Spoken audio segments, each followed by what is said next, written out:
Ayer recibimos más petróleo que nunca había pasado por el estrecho. Seguro que lo habéis visto. Tenemos un auténtico chorro de petróleo. El estrecho está completamente abierto, lo sabéis. Y nosotros somos ese chorro. Ya veremos cómo evoluciona todo eso.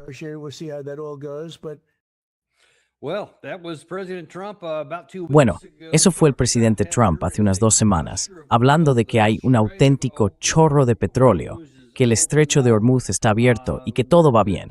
Así que Chris Martenson, encantado de tenerte de nuevo en el programa hoy. Fundador y director ejecutivo de Peak Prosperity, investigador económico, futurista y, si se me permite decirlo, un auténtico experto en todo lo relacionado con el petróleo, el gas y la energía en el mundo. Muy agradecido de tenerte con nosotros hoy. Bueno, gracias. Me alegra mucho volver a estar contigo y con tu audiencia, por supuesto. Están pasando tantas cosas. Tengo muchas ganas de entrar en materia. Vale, pues vamos directos al tema. Empecemos por esa afirmación. Fue hace un par de semanas, pero la idea era que ahora, 2 semanas después, todo debería estar básicamente como antes de la guerra en Irak. Los precios de la gasolina tendrían que estar bajando. De hecho, el presidente Trump envió la semana pasada una carta bastante enfadada a las compañías petroleras de Estados Unidos, diciéndoles que más les valía ajustar los precios de la gasolina al precio del petróleo o se iba a enfadar. ¿Qué opinas de eso?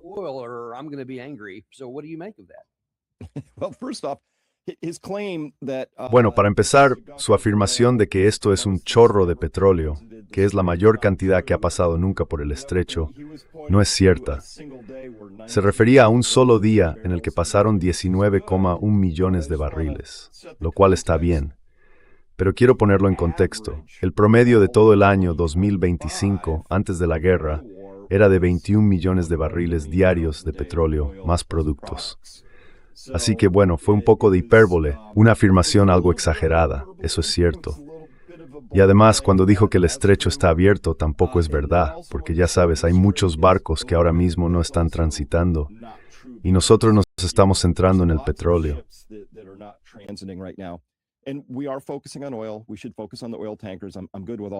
Deberíamos centrarnos en los petroleros. A mí todo eso me parece bien, pero en realidad estamos en una policrisis ahora mismo. Nos falta azufre, nos falta helio, nos falta gas natural licuado, nos faltan productos derivados del petróleo, nos falta urea y fertilizante, nos faltan todo tipo de cosas. Y todo eso va en portacontenedores, en graneleros, en muchos otros barcos que ahora mismo no están navegando. Así que el estrecho no está abierto, al menos según las cifras.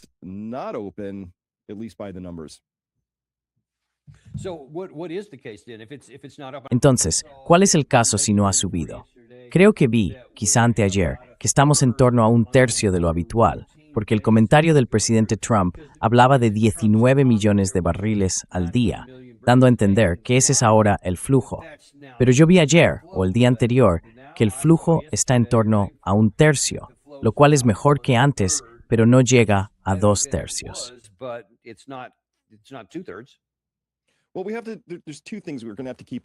Bueno, hay 2 cosas que tenemos que tener en cuenta: las existencias y los flujos. Para empezar, hubo muchos barcos que quedaron atrapados en el Golfo Pérsico porque cuando empezó la guerra no pudieron salir. Así que se quedaron allí flotando, cubriéndose de percebes. Las tripulaciones pobres pasaban los días y los días bajo el calor. Debió de ser durísimo para ellos. Pero, en fin, hay mucho petróleo flotando. Cuando eso empiece a salir, no significa que hayamos vuelto a la situación de antes. Antes de la guerra, las cosas funcionaban así. El petróleo se extraía de los yacimientos, se almacenaba en tanques, una parte se enviaba a las refinerías para su procesamiento y otra se cargaba en los barcos.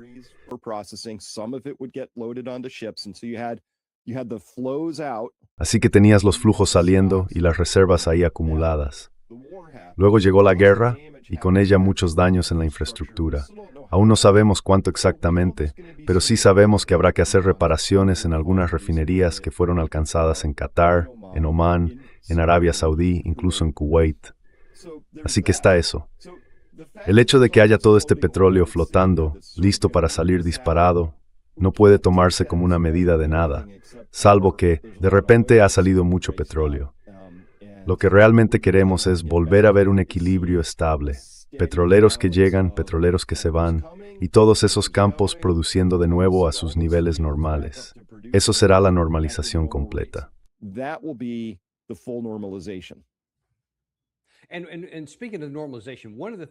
Y hablando de la normalización, una de las cosas, y creo que lo comentamos cuando estuviste en el programa antes de llegar al memorando de entendimiento, es que se hablaba mucho de ello.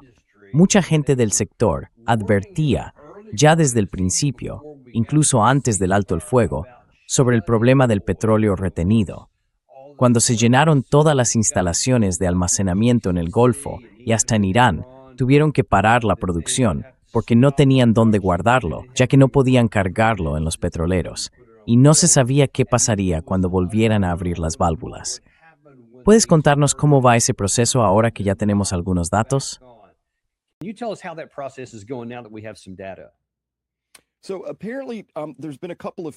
Por lo visto, ha habido un par de reinicios en los yacimientos, y todavía no tengo buenos datos sobre eso. Solo han dicho, oye, hemos vuelto a bombear, pero aún hay campos que siguen parados. Creo que el yacimiento de Kurna 2, en Irak, sigue completamente cerrado, porque Irak tenía muy poca capacidad de almacenamiento para poder seguir bombeando. Así que tuvieron que cerrar sus campos muy rápido. Y cuando por fin consigan vaciar todo lo que tienen en los tanques, que ya están a plena capacidad, aunque no son muchos, entonces podrán empezar a reactivar el yacimiento. Así que todavía no sabemos qué va a pasar allí.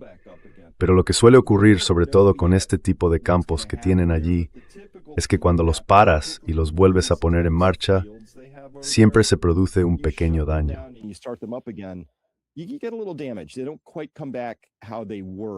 No vuelven exactamente a estar como antes. Son cosas subterráneas muy complejas, geologías, grietas, fisuras, presiones distintas, y los ingenieros de campo hacen un trabajo increíble apretando esos yacimientos desde los bordes, ya sabes, con inyecciones de agua. Si se detiene ese proceso, todo tiende a reajustarse por sí solo, y luego hay que volver a ponerlo en marcha. Así que normalmente no es lo ideal. No quieres estar encendiendo y apagando los yacimientos. Los de gas son otra historia completamente distinta. Pero los de petróleo, bueno, está por ver qué tipo de daño puede producirse ahí. Podría ser mínimo o podría ser importante. Ya sabes, un 4, 5, 6, 7% de la producción del yacimiento puede costar mucho recuperarlo.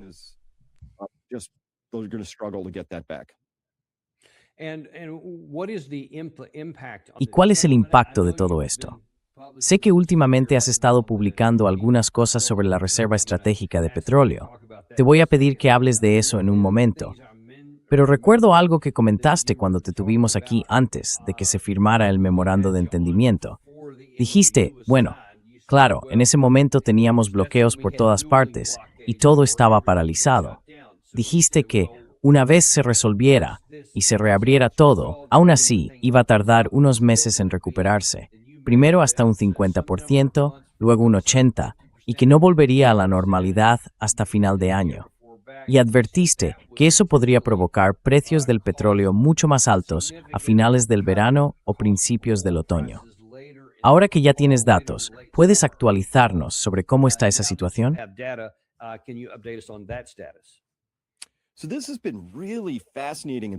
Esto ha sido realmente fascinante y a la vez desconcertante, intentar entender todo esto. Porque primero, jamás en mis sueños más locos pensé que las reservas de petróleo en superficie que tenemos, bueno, incluso las subterráneas, como la reserva estratégica, pero sobre todo las comerciales, se irían agotando así por todo el mundo. Y nunca imaginé que eso pudiera pasar sin algún tipo de ajuste en los precios. De eso podemos hablar en un momento. Ahora mismo, según los mejores datos que tenemos, alrededor de 1.300 millones de barriles de petróleo no han salido del Golfo durante el desarrollo de esta guerra. Y eso incluye todo lo que sí ha salido.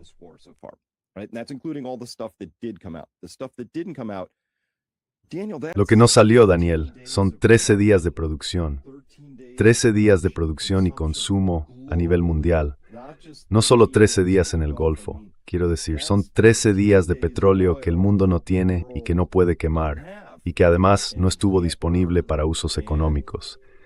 Así que eso va a dejar una huella enorme en algún punto. No sabemos todavía cómo se va a resolver todo eso, pero el petróleo está ahora mismo en 70, un poco por debajo de 70 en Estados Unidos, digamos 70 en el Brent. Y podemos hablar más de eso en un momento. Esto no tiene nada que ver con la demanda. En Estados Unidos, la demanda de petróleo ha subido un 2,9% respecto al año pasado. Los vuelos han aumentado un 1,9% a nivel mundial, también en comparación con el año pasado. Así que la demanda está completamente ahí.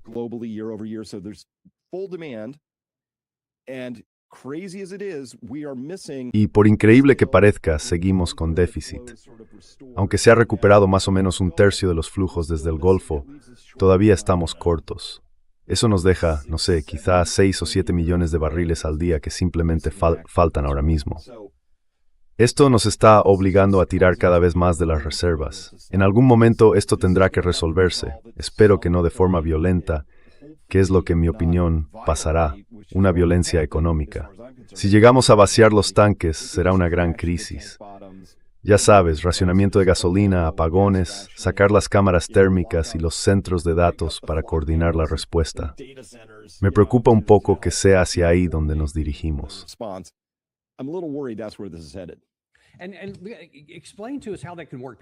Explícanos cómo puede funcionar eso, porque tengo que confesar que yo también estoy desconcertado.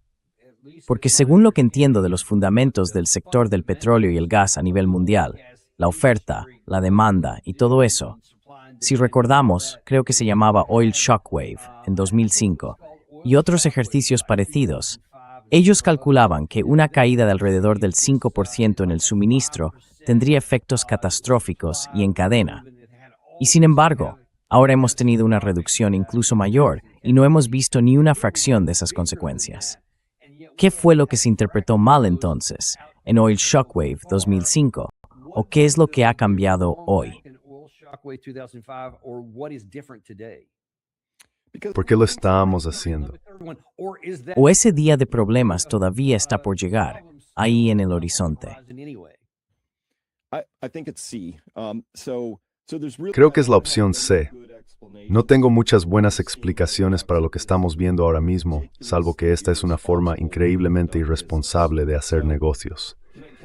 ¿Puedo hablar un momento sobre la dinámica del mercado del petróleo? Por favor. Voy a mostrar rápidamente un gráfico. Esto forma parte de algo que llamo Fat Pipe. Es un contenido que hago para los suscriptores. Y esto lo preparé esta misma mañana. Aquí estoy citando a HFI Research. Han publicado un gráfico magnífico. Hacen un trabajo excelente, de verdad me encanta lo que hacen. Y aquí señalan que estamos viendo algo interesante en el Brent. El Brent es un tipo de crudo, pero en la cuenca del Atlántico hay dos grandes contratos.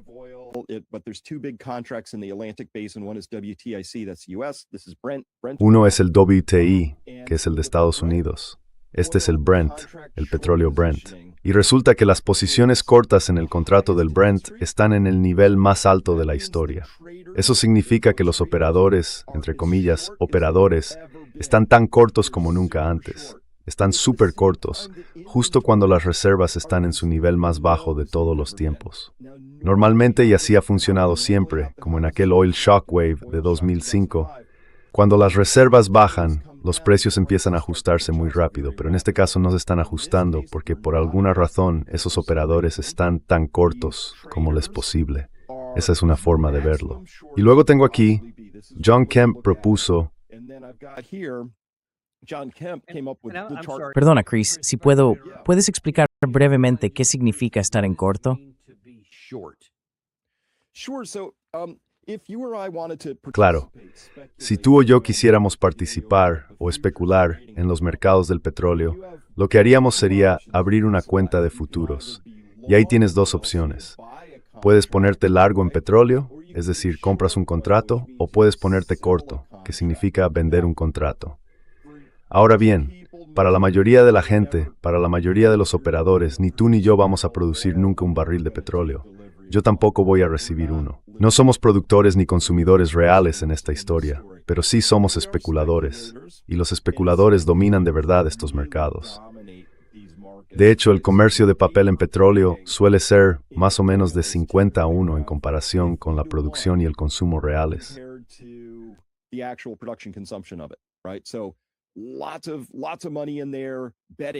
Así que hay muchísimo dinero ahí metido apostando.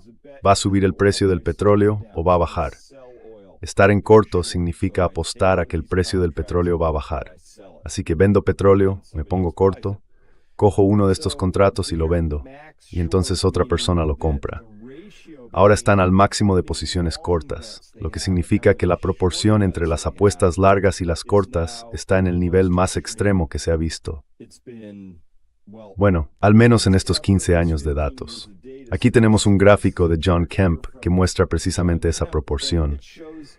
En el eje inferior está el porcentaje, así que si te vas hasta este extremo de la curva, eso representa la situación más extrema posible.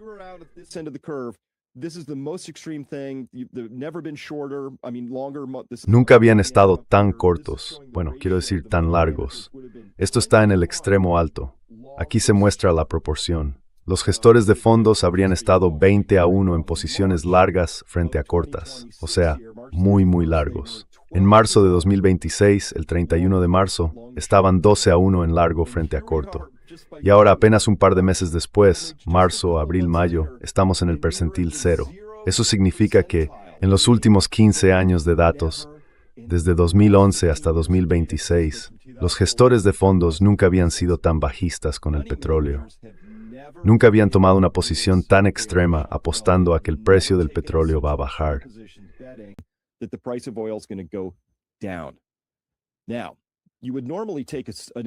Normalmente, alguien adoptaría una posición tan extrema solo si estuviera seguro de una de tres cosas. Yo solo tengo 3 explicaciones para esto. Primera, hay una recesión enorme en marcha que solo ellos conocen. El resto todavía no nos hemos enterado, así que están anticipando una caída brutal de la demanda. Segunda, que no haya ningún riesgo en todo esto. Es decir, que estén completamente seguros de que los estrechos se van a abrir, que no hay forma de que el memorando se venga abajo, que los ataques a Rusia, ya sabes, se detienen de inmediato, que no hay riesgo. Obviamente eso es absurdo, porque este es uno de los momentos de mayor riesgo que puedo imaginar. Y tercera, que alguien esté entrando en esos mercados y lanzando órdenes en corto, sin importar las condiciones económicas reales ni el nivel de riesgo. Y esa sería la hipótesis, que es nuestro gobierno o algo equivalente el que interviene y dice, queremos que bajen los precios del petróleo. Y han conseguido hacerlo. Pero luego mencionas lo más curioso, Trump enfadándose muchísimo porque al haber bajado el precio del petróleo, yo creo que alguien está gestionando activamente ese precio a la baja en el mercado de futuros. Tenemos otra realidad, que es la del mercado físico, donde la oferta y la demanda reales importan, donde las existencias reales cuentan. En Estados Unidos, las reservas de gasolina y diésel están muy por debajo de sus rangos de los últimos 5 años. Están bajas. Y cuando las reservas están bajas, esos minoristas, y creo que Trump, de hecho, apuntó su bazooka hacia ellos, dice que esas gasolineras están estafando a la gente. No entiende cómo funciona esto. Ellos no son los que fijan los precios en esta historia.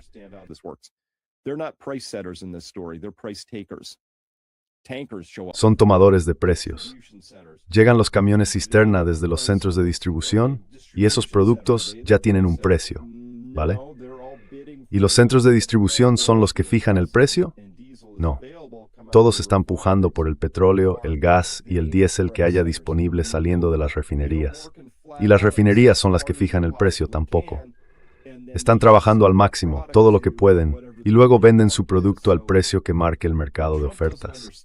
Así que lo que Trump no entiende en esta historia es que el mercado del petróleo, desde la refinería hasta el minorista, es puro capitalismo. Es simplemente oferta y demanda. La gente puja por los productos. Y si obligas a bajar el precio, si dijeras, voy a obligar a las gasolineras a cobrar 2,50 €, no 4 por la gasolina, perderían 1,50 €, cerrarían y no habría gasolina en los surtidores.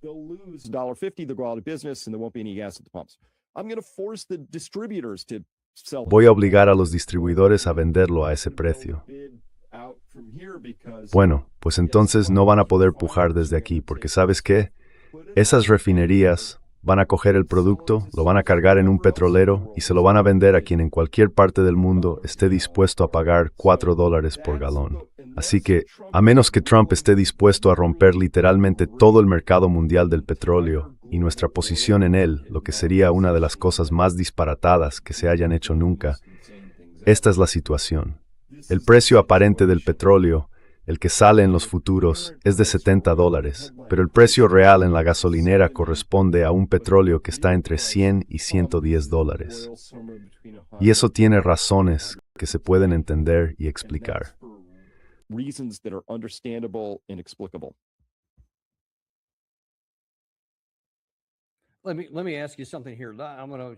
Déjame preguntarte algo. Te voy a enseñar un par de cosas y quiero que me expliques cómo pueden coexistir las dos. La primera es esta, lo has mencionado hace un momento. Aquí estoy mostrando el WTI. Ves que ahora mismo está cotizando en $68, lo cual parece bastante bajo. Y puedes ver lo que ha hecho en los últimos meses, durante el transcurso de esta guerra, y cómo ha tocado fondo justo aquí. Bien, eso es una cosa, pero ahora déjame enseñarte otra diferente. Esto es lo que llaman el precio spot, que es el precio a que se está vendiendo realmente un barril de petróleo en este momento.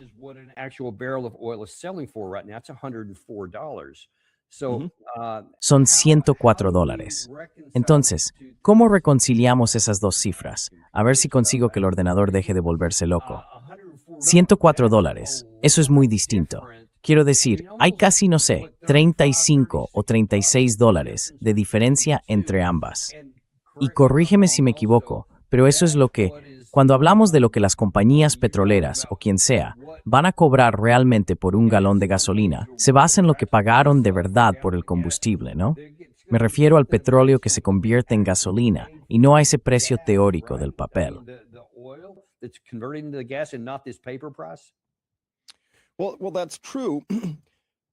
Bueno, eso es cierto, pero hay un matiz en todo esto.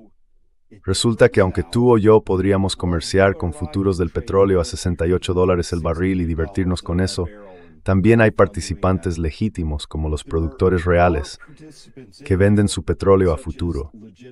Yo soy productor de petróleo, tengo pozos en Texas. Decido que quiero asegurar un precio para diciembre porque sé que en diciembre tendré petróleo saliendo del suelo, pero quiero fijar ese precio ya. Así que puedo venderlo a futuro y luego entregaré ese petróleo.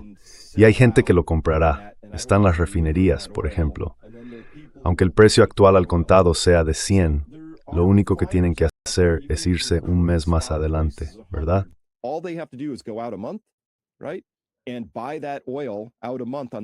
Y comprar ese petróleo con un contrato a un mes en el mercado de futuros y luego recibir la entrega. Ahora bien, ¿de dónde se recibe esa entrega? Normalmente, uno de los grandes centros de distribución se llama Cushing, en Oklahoma. Tiene una cantidad enorme de tanques de almacenamiento, docenas, si no cientos de ellos. Y ahora mismo está al límite, prácticamente vacío. No queda mucho allí. Así que lo que me preocupa es que habrá muchas refinerías legítimas que habrán decidido, ¿sabes qué? No voy a pagar $100 hoy. Ajusto un poco las cosas y pago $70 el mes que viene. Podrían comprar un contrato a corto plazo por $70 y recibir la entrega. Pero, ¿qué pasa si llegamos a ese punto y las personas que vendieron esos contratos no tienen nada que entregar? ¿Verdad?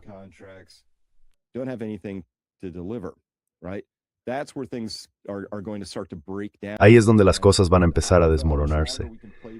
Y no sé cuánto más podremos seguir con este juego del gato y el ratón, pero vimos a Trump.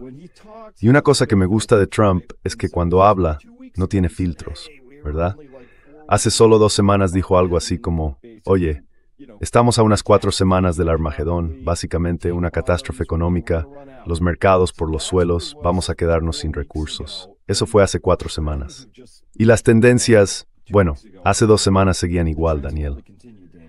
Estamos avanzando hacia algo serio, a menos que cambie algo de verdad. Por eso el estrecho tiene que abrirse. En este caso, simplemente tiene que hacerlo. Has mencionado antes en el programa, y he visto en tu cuenta de X, que últimamente has estado publicando cosas sobre la Reserva Estratégica de Petróleo y que tienes algunas preocupaciones al respecto. ¿Podrías contarnos cuáles son?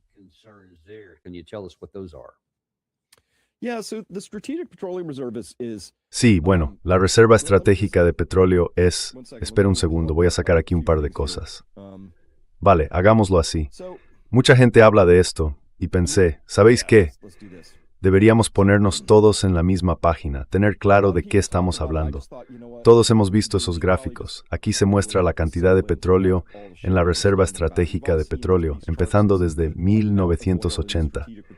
Llegó a casi 740 millones de barriles. Luego está la gran venta del año 2022 bajo Biden, y ahora estamos aquí bajo Trump.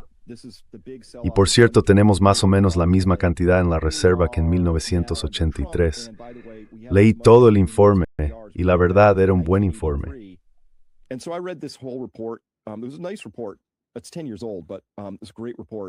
Tiene ya 10 años, pero es un gran informe sobre lo que realmente está pasando en la Reserva Estratégica de Petróleo. Y contiene muchos detalles que son bastante importantes. Cuando hablamos de la SPR, hay 4 grandes instalaciones a lo largo de la costa del Golfo. Y además, aquí en Nueva Orleans está la oficina de gestión del proyecto. Así que tenemos Baton Rouge, Lake Charles, Port Arthur y Freeport. Yo soy de los que necesitan verlo para creerlo, ¿no? ¿De qué estamos hablando exactamente? Pues de estas instalaciones. Si volaras por encima, esto es lo que verías. Bryan Mount tiene algunos tanques de almacenamiento en superficie, pero el resto están todos bajo tierra. Y lo que hay ahí son cavernas de sal. Y hay muchas cavernas de sal. ¿Cuántas? En total, 60. Cada uno de estos lugares tiene varias, y cada uno tiene su propia dinámica. ¿Cuánto puede almacenar y a qué velocidad se podría extraer el petróleo?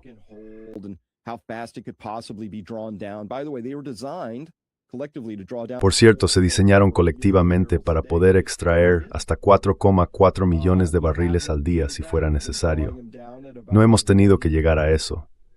Hemos estado sacando alrededor de 1.300.000 barriles diarios hasta la semana pasada, cuando redujeron el ritmo a algo menos de 800.000 al día. Y estas cavernas de sal son literalmente un agujero enorme en el suelo. Se bombea agua al fondo y eso hace que el petróleo suba cuando se está extrayendo. O se invierte el proceso, se mete el petróleo dentro y el agua sale expulsada. Y ya está. Eso es todo. Es simplemente bombear dentro, fuera, dentro, fuera. Pero una parte del proceso que me parecía importante que la gente entendiera es que las primeras cavernas, bueno, todo esto empieza con el embargo petrolero árabe de 1973.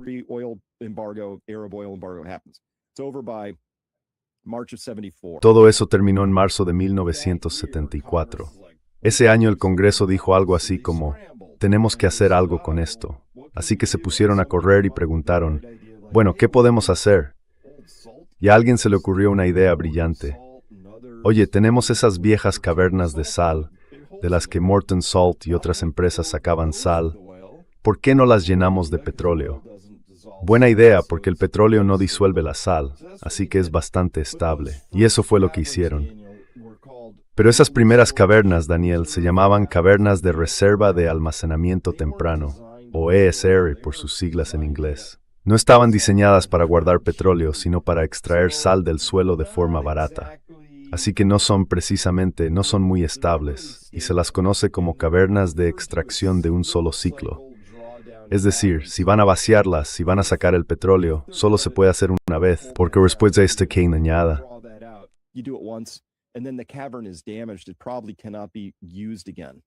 Probablemente no se puedan usar otra vez, ¿verdad?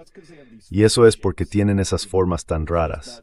Una vez que se extrae el petróleo, simplemente se colapsan, ¿no? En cambio, cuando diseñaron las nuevas, las hicieron así. Son estables, pueden pasar por varios ciclos, están pensadas para 5 ciclos, y eso es lo que pueden hacer. Pero lo importante aquí es que tenemos unos 130 millones de barriles en esas cavernas del ESR, las de un solo uso. Así que si las vaciamos, si sacamos ese petróleo, ya no tendremos esa capacidad de almacenamiento para volver a llenarlas en el futuro. Tendremos que hacer otra cosa, como construir más, hacer nuevas. Pero yo creo que sería profundamente irresponsable usar eso, ¿no? Si el precio del petróleo está en 70, ¿por qué íbamos a vaciar cavernas que quedarían dañadas de forma permanente?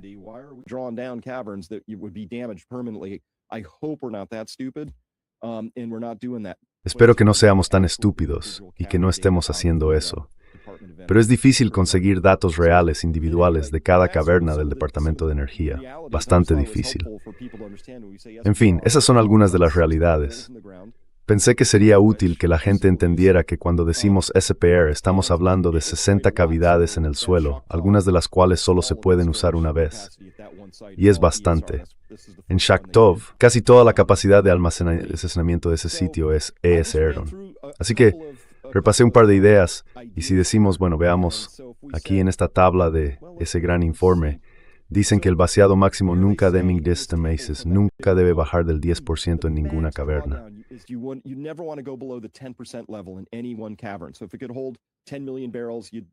Así que si pudiera almacenar 10 millones de barriles, habría que dejar 1 millón dentro. Hay un límite máximo de extracción y eso nos marca el mínimo que podemos sacar.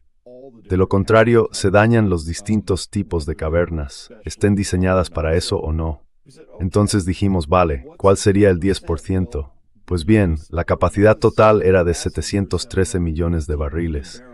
Eso significa que 71 millones de barriles son intocables, como mínimo. Así que sabemos que eso no se puede tocar, ¿de acuerdo? Entonces, ¿cuánto queda realmente? Bueno, en el momento en que preparé este informe había 331 millones de barriles. Creo que ahora hay 325, porque ha bajado un poco.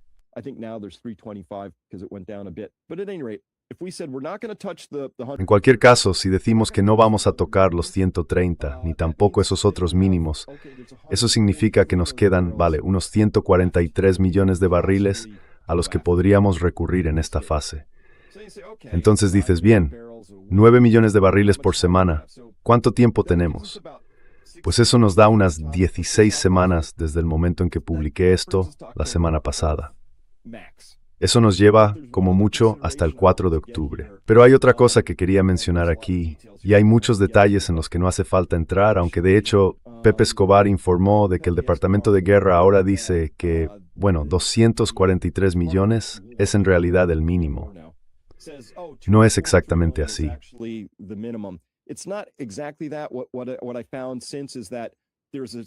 Lo que he descubierto desde entonces es que hay un requisito legal que impide bajar de 243 millones de barriles sin el permiso del Departamento de Defensa. Y claro, podrían dar ese permiso, no sé por qué lo harían, pero por eso hay que consultar al Departamento de Guerra, porque si llegamos a entrar en una guerra, vamos a necesitar ese petróleo para poder librarla. Así que si dijéramos, 243 millones de barriles, ¿esa es la línea roja? Bueno, si lo es, y dejamos un mínimo del 10%, la semana pasada solo nos quedaban unas 2 semanas al ritmo en que íbamos. Así que creo que estamos muy cerca del límite. A menos que decidamos saltarnos las normas y dañar las cavernas, que podríamos hacerlo. Pero sería increíblemente irresponsable. Y Chris, ¿cuál es la tasa actual? Dijiste que era 1,3 o algo así, lo que estábamos usando antes. ¿Cuál es ahora, según los datos más recientes? La última vez que sacamos octavo premio de Regdicimery Basil. 5 divididos en 7. Vale, así que sigue siendo menos de 1, pero está por ahí, no sé, 0,8, 0,9, algo así. Y a ese ritmo, eso es lo que dijiste, o no podemos bajar más sin dañar las cavernas, o vamos a tener que reducir la reserva estratégica para el ejército si llega el caso. Tendrías que hacer una de esas dos cosas si mantienes 0,8 o 0,9. ¿Es correcto lo que digo? Sí, sí. No, estamos avanzando muy rápido hacia una decisión realmente importante que vamos a tener que tomar, ¿verdad? Y nunca pensé que nuestro país llegaría a ser tan irresponsable, pero aquí estamos. ¿Y hay alguna esperanza? De hecho, antes incluso de hacerte esta pregunta, déjame enseñarte algo que dijo el vicepresidente el 1 de julio sobre cómo ve él la industria. El estrecho está abierto en el sentido de que en cuanto al tráfico de petróleo, estamos viendo salir más crudo por el estrecho de Hormuz. De hecho, algunos días está saliendo más petróleo que antes, incluso de que empezara la guerra. Así que hay un cierto elemento de la economía mundial del petróleo que está volviendo a ponerse en marcha. Eso llevará un poco de tiempo, pero ya se ha visto cómo los precios han bajado mucho. Ahora bien, los más cínicos dirán, bueno, si miras el número de barcos que están navegando, en realidad es menor que antes de que empezara la guerra. Pero en su mayoría se refieren a buques de carga y otros tipos de embarcaciones. Al menos por ahora, lo que hemos visto es que el tráfico de petróleo ha vuelto a los niveles previos a la guerra.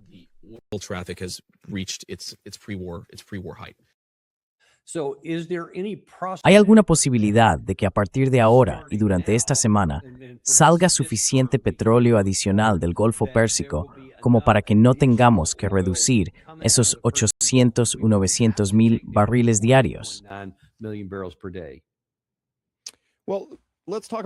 Bueno, hablemos de lo que estábamos haciendo con esa liberación de la reserva estratégica de petróleo.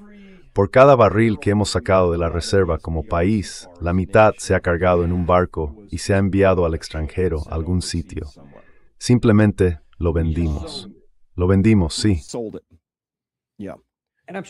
Perdona, antes de que sigas, ¿quién se beneficia? ¿Se beneficia el país o solo la empresa que realmente es dueña de ese petróleo? Bueno, este es otro aspecto interesante. Antes de todo este asunto de la guerra de Irak, todas las liberaciones anteriores, ha habido varias veces que se ha liberado petróleo de la reserva estratégica, solían hacerse por una emergencia nacional, como el huracán Katrina, un gran desastre natural o algo así, ¿verdad? Sí. Pero incluso con Biden haciéndolo, creo que como consecuencia de las elecciones de 2022, aunque oficialmente fue por la guerra entre Rusia y Ucrania, lo que realmente desató el pánico en los mercados del petróleo fue la posible pérdida de 3 millones de barriles diarios por las sanciones. Eso fue lo que alteró todo el mercado y nos llevó hasta los $120 por barril en 2022. Y eso fue lo que provocó aquella enorme liberación de la reserva estratégica. En todas las anteriores, se trataba de una transacción en efectivo.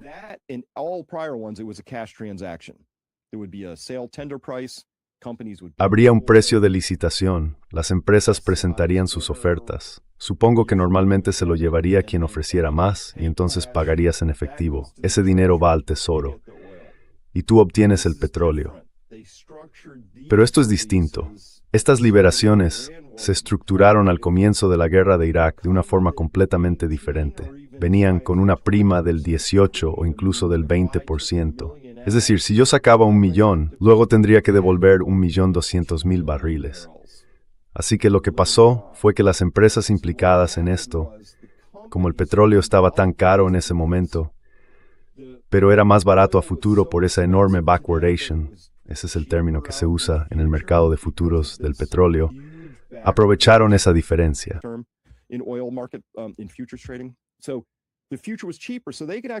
Así que el futuro era más barato. Podían recibir ese petróleo, vendérselo a alguna empresa extranjera y asegurarse volver a conseguir más petróleo en el futuro, con un beneficio mucho mayor que ese 20% extra.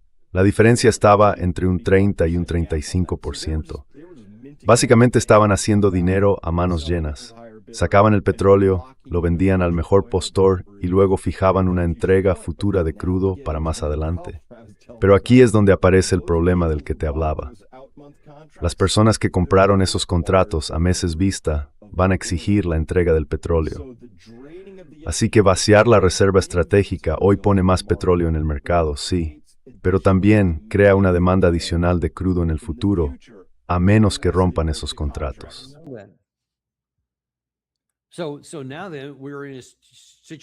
Así que ahora estamos en una situación en la que podríamos llegar a ese punto dentro de poco.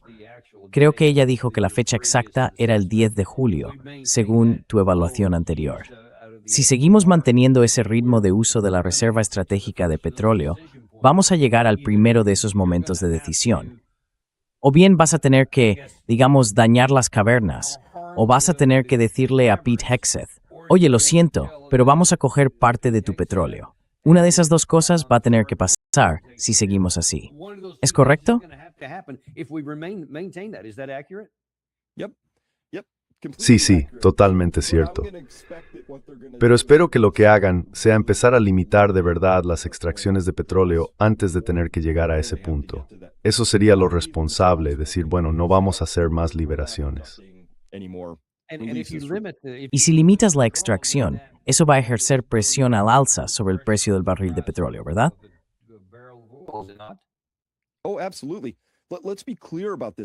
Por supuesto. Pero dejemos esto claro.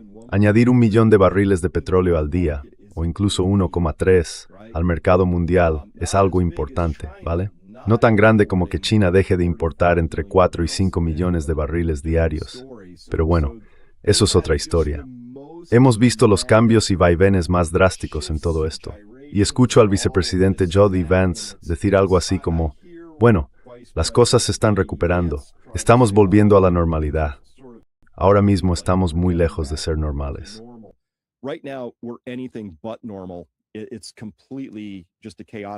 Es una situación totalmente caótica, con flujos por todas partes, esto y lo otro, intentando que todo vuelva a ponerse en marcha. Hay petroleros que salen del Golfo sin un destino aparente. Es como si dijeran, bueno, me voy. No tienen ningún destino declarado. Eso se ha malinterpretado en algunos artículos que he visto. Decían que no hay compradores para el petróleo, pero eso no es lo mismo que no tener un destino declarado. Simplemente han salido, y luego, ya sabes, se encargarán de resolver y get a regress en oreces. Liz. It's to rounding y retracer. Por supuesto, voy a sin pinlar ni un segundo. Sí, esto nos está llevando a un verdadero dilema. Quizá ficción sea una palabra un poco fuerte, pero este espejismo que se ha construido, esa idea de que todo va bien, de que como el precio del barril de petróleo es bajo, entonces el precio de la gasolina también lo es, y por tanto no hay crisis, todo está bien, todo en orden, eso se va a venir abajo. Algo va a tener que ceder dentro de 4 o 5 días, y algo va a tener que cambiar. No podemos seguir manteniendo esta ficción, este mito, por más tiempo. ¿Lo estoy entendiendo bien?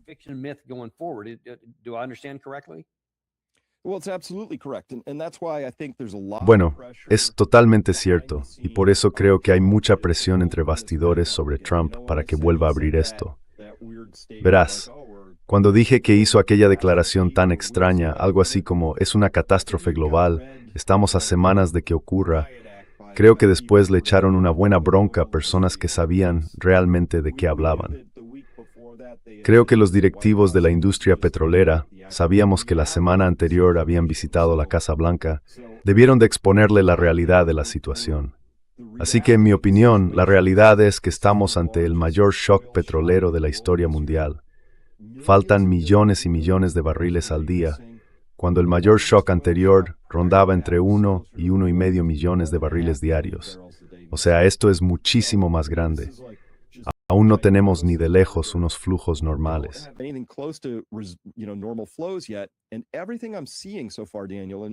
Y por todo lo que estoy viendo hasta ahora, Daniel, y estoy seguro de que tú sabes más sobre esto, seguro que lo sigues más de cerca, desde fuera me da la impresión de que Irán se mantiene firme en su postura negociadora. En plan, vamos a controlar el estrecho, vamos a cobrar por esto, necesitamos que se libere dinero. En fin, están poniendo sus condiciones sobre la mesa, y creo que Trump ha dicho un rotundo no. Básicamente, o el estrecho está abierto, o nada. Así que alguien va a tener que ceder en esa historia muy pronto.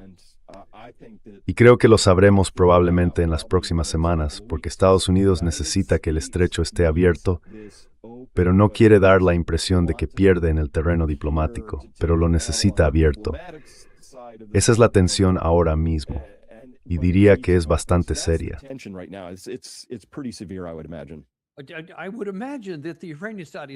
Imagino que la parte iraní es muy consciente de todo esto.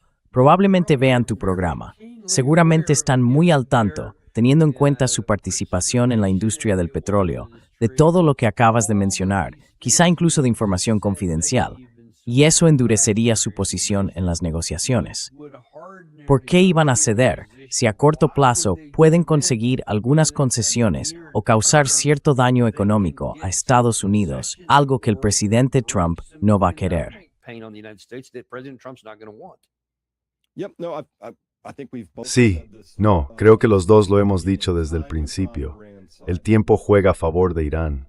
Lo único que tienen que hacer es seguir dejando que esto se alargue. Y el punto misterioso en toda esta historia es por qué China está tan callada, aunque estoy seguro de que están moviendo hilos entre bastidores que les benefician. Bien, y justo ahí es donde quería llegar, a ese movimiento de China. Porque cuando todo esto empezó, y la gente miraba la cantidad de petróleo, los 21 millones de barriles de petróleo y otros condensados, etc., se pensaba que iba a haber un impacto enorme, un auténtico shock en la economía global.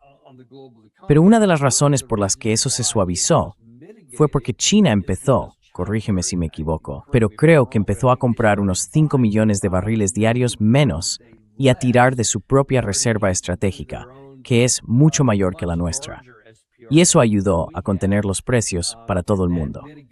Así que, ¿en qué punto está eso ahora? ¿Y cuál es la estrategia de China, según lo que tú puedas ver?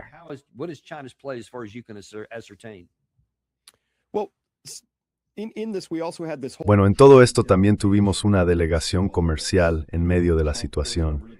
Ya sabes, Trump fue a China y se llevó a un grupo de directores ejecutivos de empresas tecnológicas. Y fue un poco misterioso lo que conseguimos de aquel viaje. No me pareció que saliéramos con nada realmente concreto, pero debió de haber algún tipo de quid pro quo ahí. Creo que fue en ese contexto. Justo después de esa reunión, las importaciones de China se desplomaron y fue algo muy intenso. Así que China decidió, de forma deliberada, recurrir a sus reservas tetrapolis para estabilizar los precios mundiales del petróleo.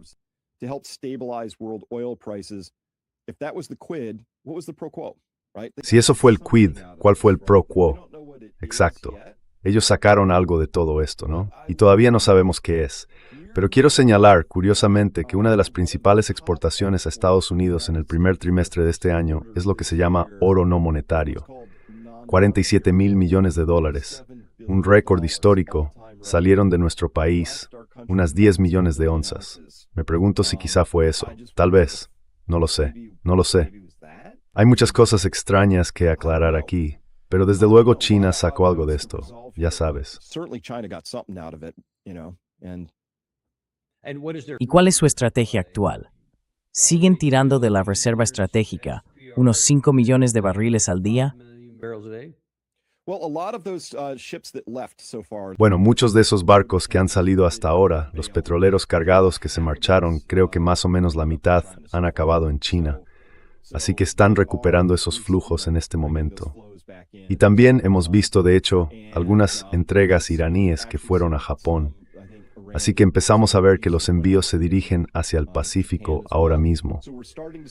De nuevo, creo que Irán está haciendo esto porque en este momento es lo que considera correcto. Grifo en cualquier momento. Mucho en la próxima ronda de negociaciones.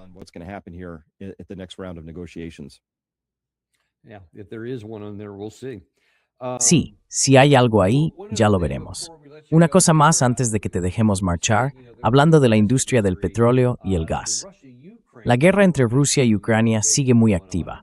Ahora mismo, los dos bandos están prácticamente en una guerra energética. Han pasado a usar drones de largo alcance y misiles para atacar la infraestructura petrolera del otro. Y de hecho, anoche hubo un ataque en Omsk, donde Ucrania golpeó por primera vez la mayor refinería de petróleo de Rusia, desde que hay registros. Fue un ataque con drones a 3.000 kilómetros de distancia. Según la información que he podido recopilar esta mañana, Ucrania lanzó alrededor de 700 drones por todo el territorio ruso.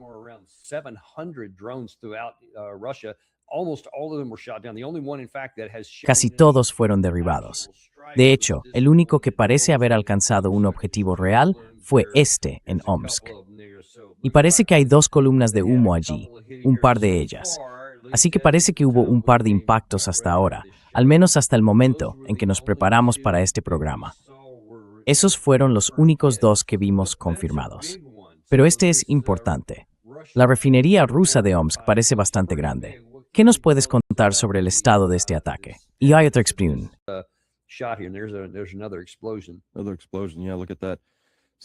Otra explosión, sí, mira eso. Es realmente asombroso. Tenemos que hablar de esto, porque en cualquier otro momento del pasado, una actividad así en Rusia habría sido muy significativa, como solemos decir, para los precios del petróleo. Porque Rusia no es un país cualquiera. Era el segundo exportador mundial, después de Arabia Saudí, ¿verdad? Y produce muchísimo petróleo, normalmente unos 9 millones de barriles al día, de los cuales exporta unos 5, más o menos. Así que esto es un asunto enorme ahora mismo. De verdad, me deja sorprendido porque está a 3.000 kilómetros de distancia, que es muchísimo, o sea, está muy lejos.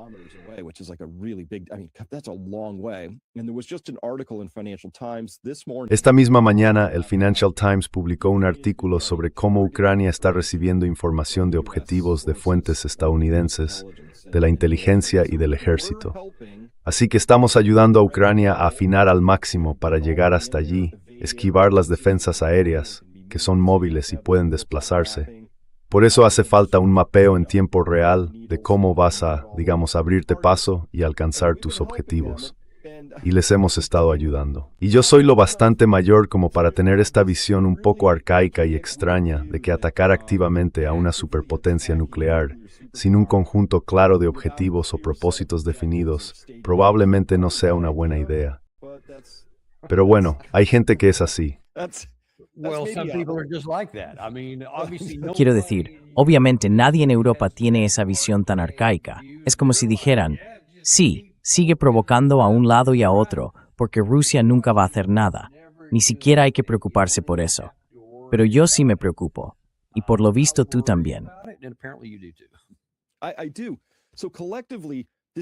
Sí, así que en conjunto esto es asombroso.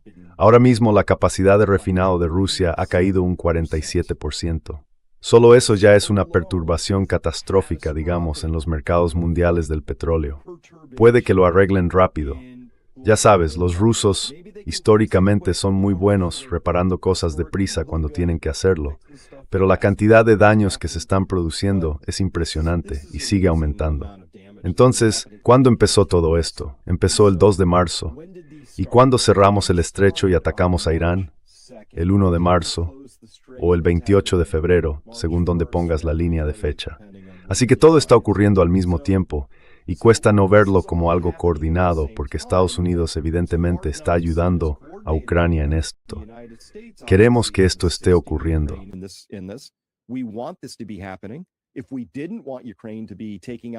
Si no quisiéramos que Ucrania atacara la infraestructura energética en Rusia en un momento delicado para los mercados energéticos globales, los llamaríamos y les diríamos, dejadlo ya o cortamos toda vuestra ayuda, ¿no?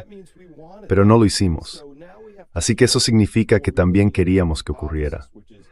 Ahora tenemos que empezar a formular otra hipótesis, que sería, ¿por qué Estados Unidos querría una interrupción tan grande en los mercados energéticos mundiales? ¿Acaso no entendemos el papel que tiene la energía para mantener unida toda la economía global, basada en el just-in-time y en las finanzas?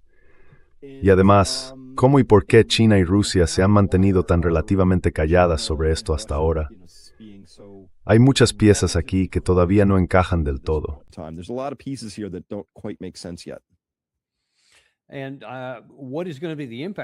¿Y cuál va a ser el impacto de esto? Quiero decir, porque me da la impresión de que lo que ha pasado hoy va a tener un efecto negativo sobre lo que el presidente Trump quiere que ocurra, que es no usar más de nuestras reservas estratégicas de petróleo, que salga más crudo, no solo del estrecho de Hormuz, sino también al mercado global. Eso incluiría a Rusia. Parece que esto va en contra de lo que quiere el presidente Trump. ¿Me estoy perdiendo algo? No, no te estás perdiendo nada. Y por cierto, Rusia no solo exportaba petróleo, era un gran exportador de productos refinados, digamos diésel, combustible para aviones y gasolina, por poner algunos ejemplos. Ahora mismo han suspendido por completo las exportaciones de gasolina. De hecho, están importando gasolina. Daniel, eso es como despertarte y descubrir que Iowa tiene que comprar maíz. Es algo que no debería pasar, ¿verdad? Así que Rusia ya no está sacando esos productos al mercado. Ahora tiene que volver a comprarlos. Tienen un lío enorme entre manos.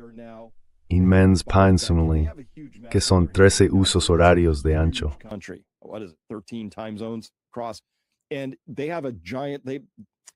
Y tienen una enorme. Estas refinerías abastecían zonas y regiones enteras. Quiero decir, hace un par de semanas vimos cómo la principal refinería que suministraba a Moscú quedaba completamente fuera de servicio.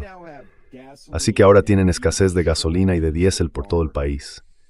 Entonces, ¿qué haces? ¿Lo transportas en camiones de un sitio a otro?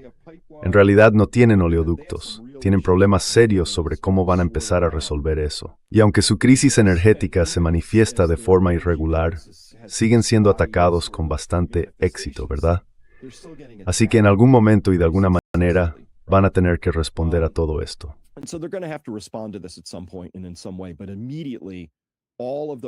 Pero de inmediato todo el petróleo, el gas, el diésel y el combustible para aviones que estaban exportando probablemente ya no se está exportando. Eso genera más competencia por esos productos en los mercados abiertos. Por eso vemos que se amplían los márgenes de refino. Por eso la gasolina sigue aquí y no donde Trump quiere que esté, porque ahora tenemos un enorme desajuste y una escasez de productos que está a punto de empeorar. Y solo Rusia ya sería una historia enorme, y debería serlo, y lo es, pero no la veo en ningún sitio. Los artículos de Bloomberg dicen simplemente, hay un exceso de petróleo, está saliendo todo esto del Golfo. Y no entiendo lo que estoy leyendo porque esto es una noticia importante.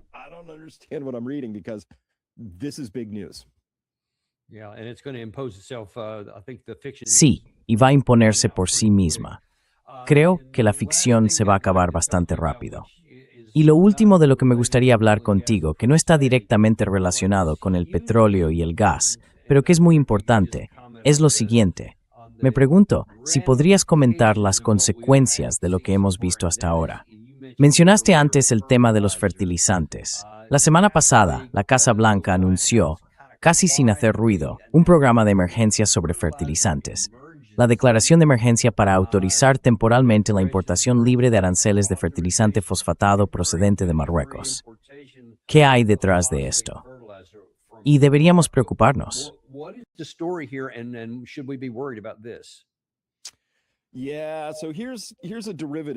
Sí, bueno, aquí hay una derivada de toda esta historia. Recuerda que mencioné que estamos viviendo una especie de policrisis. Hay muchas cosas que no están saliendo del Golfo. Aunque ahora mismo en el Golfo se esté exportando petróleo porque se cargó en esos barcos hace un tiempo, lo que no está ocurriendo es que no hemos vuelto a una plena reanudación de la actividad de las refinerías allí. Ahora bien, ¿por qué es eso importante?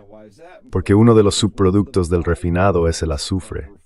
Resulta que muchos tipos de petróleo se llaman ácidos. Lo de ácido se refiere a que contienen azufre. Ese azufre se elimina, se limpia, para poder obtener un buen producto, como por ejemplo un diésel limpio.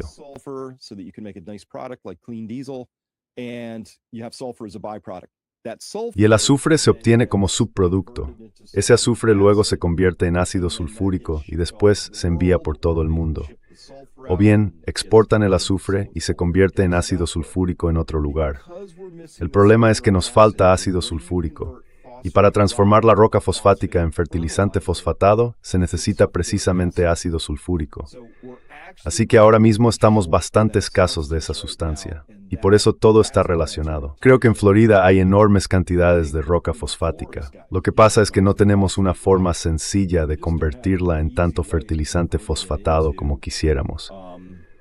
Y por cierto, también competimos con todo ese material que viene de otras partes del mundo.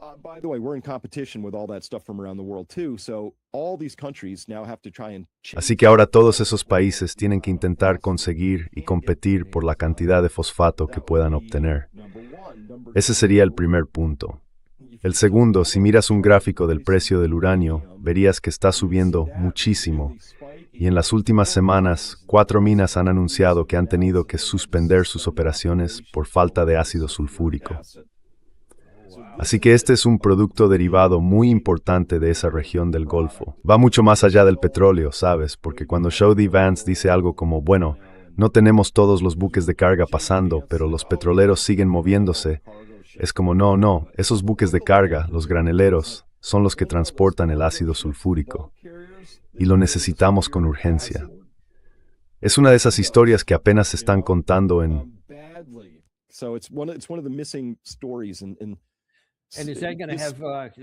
Y eso va a tener consecuencias, porque parte del problema con los fertilizantes en concreto surgió en el primer mes de la guerra. Era época de siembra en muchos lugares y no consiguieron suficiente. Aquí fue carísimo. Habrá repercusiones cuando llegue la cosecha este otoño. ¿Vamos a notar algún efecto de aquello o todavía es pronto para saberlo?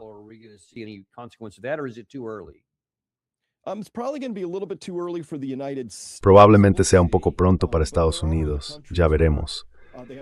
Pero hay otros países donde el ciclo agrícola depende mucho más de los fertilizantes y de eso se han visto bastante afectados. Países como creo Tailandia, que ha tenido algunos problemas, y también creo que Bangladesh va a tenerlos, y probablemente Pakistán. Son países que importan una cantidad enorme de fertilizantes, prácticamente no tienen producción nacional. Así que, sí, es probable que el año que viene tengan cosechas más bajas. Es un problema muy serio que se nos viene encima y tenemos que resolverlo cuanto antes.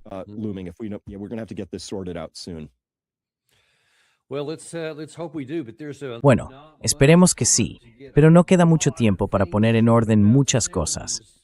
Este ataque no me demuestra que seguimos poniéndonos trabas a nosotros mismos. Tendremos que esperar y ver cómo se resuelve todo esto. Pero estamos enormemente agradecidos de que hayas venido y lo hayas puesto sobre la mesa, para saber siquiera en qué debemos fijarnos. De verdad, te lo agradecemos mucho. Gracias. Bueno, un placer, Daniel Davis, cuando quieras. Y como recordatorio, entrad en peakprosperity.com para seguir a Chris. Así no tenéis que esperar a que vuelva a este programa. Está metido en muchas cosas últimamente, con todo lo que está pasando en su mundo. Todos deberíamos pasarnos por allí, así que echadle un vistazo. Y esperamos veros la próxima vez. De hecho, dentro de unos 9 minutos, tendremos de nuevo a Patrick Henningsen en el programa, en directo desde Teherán. Y creedme, no querréis perderos esta. Tiene información muy interesante sobre lo que está ocurriendo, y parte de ello tiene que ver con recompensas por ciertos jefes de Estado. Os va a sorprender. Patrick traerá todos los detalles a las 12 del mediodía, hora del este, en unos 9 minutos. Nos vemos entonces en el Daniel Davis Deep Dive.